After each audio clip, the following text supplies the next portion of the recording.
Hello, my name is Ian Andrews and this is my defence of my proposal for Collide International. And I'm speaking from the Library of Birmingham, where I've got a solo exhibition on at the moment, which is the latest manifestation of the work I've been doing with the particle physics group from the University of Birmingham, and specifically with Professor Kostas Nikolopoulos.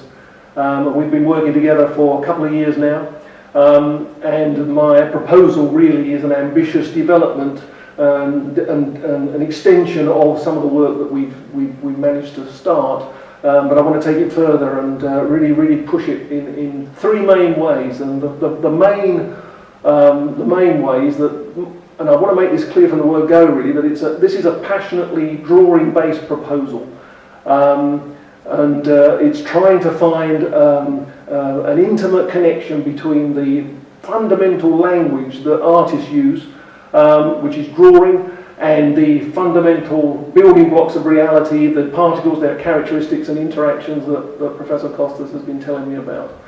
And it's trying to find an intimate connection between those two things, so that the work that I do is not just inspired by, but there's a real intimate connection between the two things.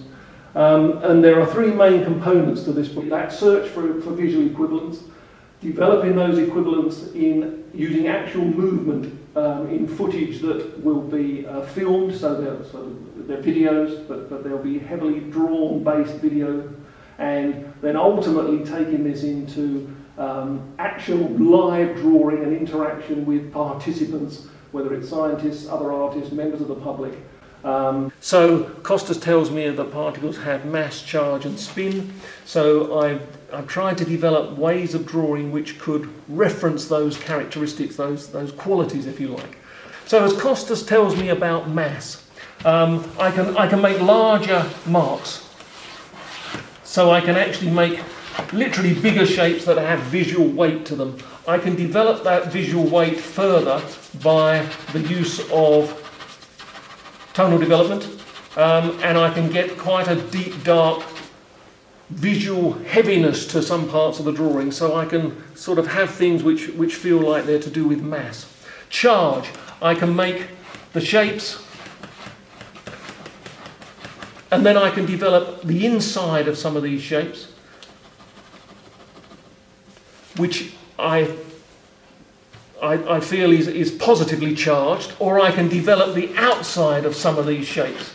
Now, in artistic terms, that's called the negative space. And effectively, the shape is just the white paper showing through, and that can be negatively charged, because I'm developing the negative space around the shape.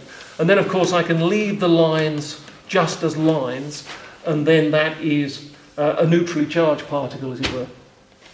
And then there's the quality of spin, which Kostas tells me about, which I've had the most trouble with, I guess.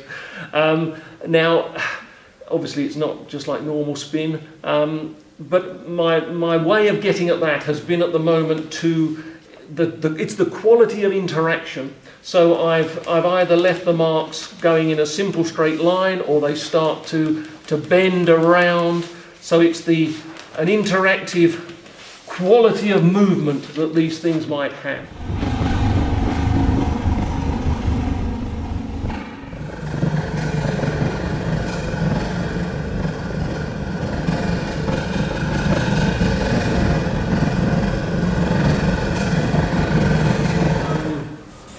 To make a mark, leave their trace, interact with what I'm doing. We could mark up, if we had contact mics underneath the paper, then if we were drawing with different media, then they would make different sounds and interact with the contact mics underneath the paper in a different way. If the contact mic was there, we'd be over, and we were over here, it might not pick it up too, but as we come towards it, it would start to pick it up more forcefully. So we would be coming backwards and forwards towards these different mics and towards each other.